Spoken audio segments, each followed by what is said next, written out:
गरुड़ जी भगवान श्री विष्णु जी से पूछते हैं, हे मुक्ति प्रदान करने वाले सर्वश्रेष्ठ, इस संसार में करोड़ों जीव दिन प्रतिदिन जन्मते और मरते हैं, इसका कोई अंत नहीं है। इस संसार में सभी दुखी ही नजर आते हैं, सुखी कोई भी नहीं। किन उपायों से ये जीव मुक्ति प्राप्त कर ईश्वर का सानिध्य पा सकते हैं, ये बताने की कृपा करें। भगवान श्री विष्णु जी ने कहा, हे पक्षीराज, मनुष्य शरीर पाकर जो आत्मा की मुक्ति के बारे में नहीं सोचता, उस मनुष्य का पाप एक बहुत बड़ा पाप है। मनुष्य शरीर के बिना कोई भी प्राणी इस शरीर के महत्व को नहीं जान सकता। इसलिए इस शरीर को सुरक्षित रखते हुए सत्य कर्म करना अनिवार्य है। धन, मकान, संपदा इत्यादि दोबारा से मिल सकते हैं, परंतु मनुष्य शरीर नहीं। अपने कर्तव्यों के ज्ञान के लिए, ज्ञान योग अभ्यास के लिए और कर्तव्यों के पालन के लिए इस शरीर की सुरक्षा आवश्यक है। यह एक मुक्ति का साधन है। मूर्ख पुरुष के घर में जब आग लग जाती है तो वह कुआं खोदना शुरू करता है। यह संसार दुखों की पिटारी है। जब तक मनुष्य मोह माया के चक्कर में बंधा रहता है, सदा दुखी ही रहता है। खाने पीने सोने वासनाओं की तृप्ति में सभी प्राणी लिप्त हैं। केवल मनुष्य के पास ही विवेक है, लेकिन जो मनुष्य विवेक से काम नहीं करता वह पशु के समान है। इसलिए जब तक मनुष्य वासनाओं में लिपटे हैं, मोह में पड़े हुए हैं, मुक्ति नहीं मिल सकती है। मोह करना ही है तो भगवान से मोह करो, जो आपके सब कष्टों को हरने वाले हैं।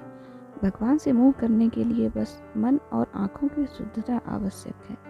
काम, क्रोध, लोभ, अहंकार ये मनुष्य के पतन के कारक हैं। वेद और शास्त्र के पठन से मुक्ति नहीं मिलती जब तक उनका उपयोग अपने अज्ञान को मिटाने में न किया जाए। मेरा और मेरा नहीं, ये दो पद हैं। मेरा में बंधन है और मेरा नहीं में मुक्ति है।